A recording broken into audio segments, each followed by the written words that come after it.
the stadium, and they're just moving like water straight through to the front. And the energy just builds, and the anticipation, the people are rushing to get to the front, and witnessing that and feeling that energy is just something that is almost indescribable. It's amazing, isn't it? It certainly It is. is. It really is. Is it the work of man?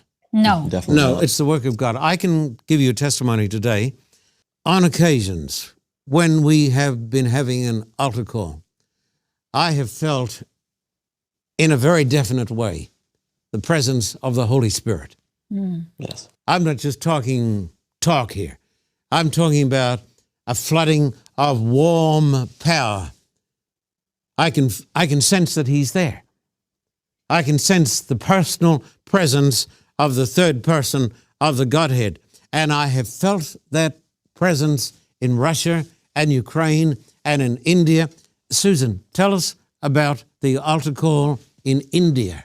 Were you there for that? Oh, yes, indeed. That was amazing because we had, I think it was like 35,000 people, Hindus and Muslims. Hindus and Muslims. And you were preaching, and like Ellen said, there comes like a stillness and a silence over the crowd, even Yes. though it was filled with children and little kids running. There was no running. They were all listening. Yes. So you know that's the power of the Holy Spirit.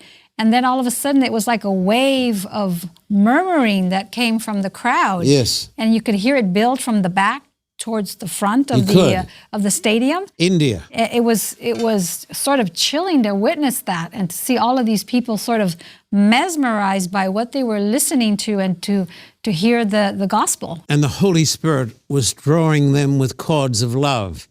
And we saw at least 10,000 people, Hindus and Muslims, move down the front in this land of India because of the preaching of what? The gospel What is the gospel? is the power of God. It's the everlasting message. What's the gospel to you, Alan? Tell me. It's the love that God has for us, and Him explaining to us that we don't need to be anything more than just His children to be accepted and loved by Him. And Christ died for us.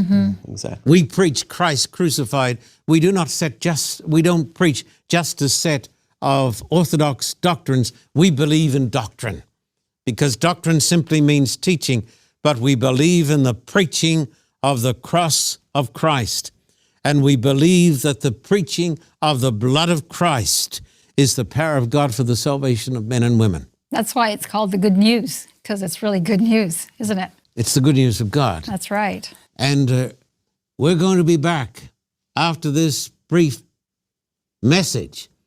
I'm talking to Susan P. Rhino and Alan DeLeon, and we're talking about the power of God around the world to save lives. You're tuned to the Carter Report. Stay with us.